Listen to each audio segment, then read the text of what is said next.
Hi everybody, Bob here, and today I have in the latest version of the Frogman from Hamilton Watches. Borrowed this from Gem Bijou, the 80 that I've been working at for the past couple of months now. If you missed it, I did do a video on the whole situation and how that came to be, and I'll link that in the description below. The new Frogman is a very tooly watch with quite an interesting new crown protection system. The watch to me is an upgrade in terms of design over the previous gen, and I think it's a really cool watch. So let's get right to it and take a look at the Frogman. Now, the Frogman is a watch like a lot of Hamilton watches that has an interesting history tied to military use. A lot of their watches are famous for that, as well as their appearances in movies, and the Frogman has connections to both. Originally released in 1943 and issued to the U.S. Navy Frogman, the watch featured a screw-down canteen crown. Totally different style, but same idea as the last gen Frogman. The watch was also featured in the 1951 movie named also The Frogman. Haven't seen that one, but the poster artwork looks awesome. There's a bunch of cool posters if you give it a Google. Back to the latest version of the watch, though, and it is a larger diver with a pretty distinct look, especially with the new crown guard.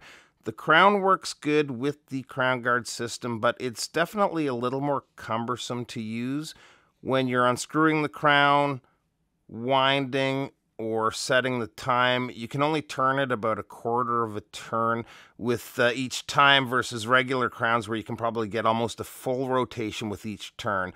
The crown action does feel good and smooth though, and it does feel like it's going to do a great job on preventing any direct hits on the crown. That is the crown guard.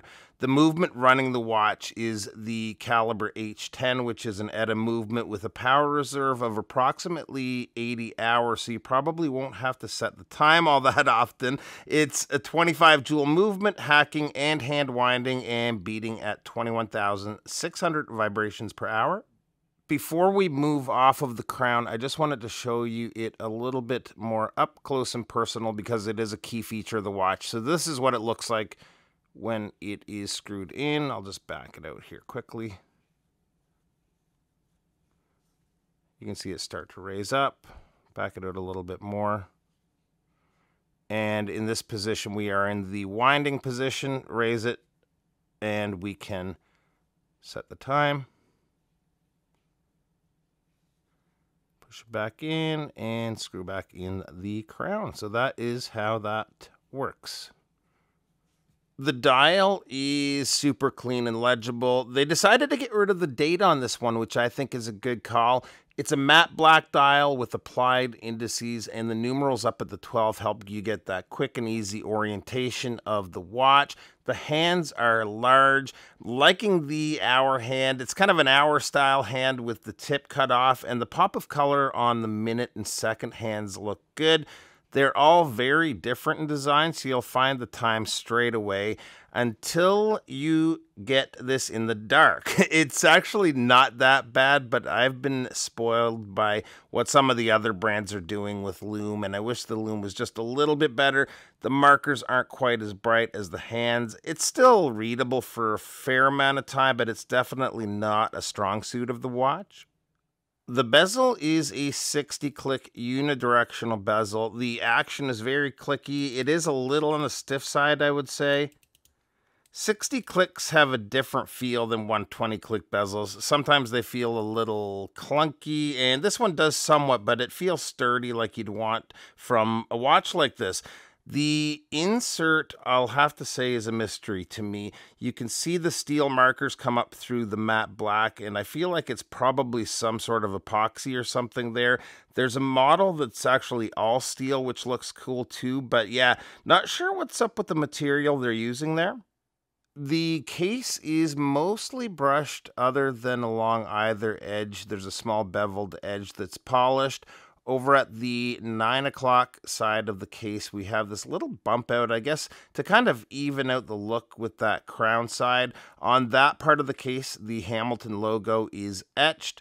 The case back is a screw down case back with that pretty cool Frogman logo and the water resist etched there, which is 300 meters. Case comes in at 45.5 millimeters. That's sort of from the corner of the crown guard to this corner here. From here to here is maybe a better spot to measure from, and I'm getting a little over 46 millimeters there. I'm getting a lug to lug of 51.3 millimeters. Lug opening is 22 millimeters, and the thickness is 14.1 millimeters, including the slightly domed sapphire crystal, which is treated with an anti-reflective coating. The strap is pretty well exactly what I'd want to see for a bigger diver like this. It's flexible, feels comfortable on wrist, but it's also thick enough to keep the watch from feeling top heavy. I'm not usually big on these accordion style straps, but it totally works on this watch.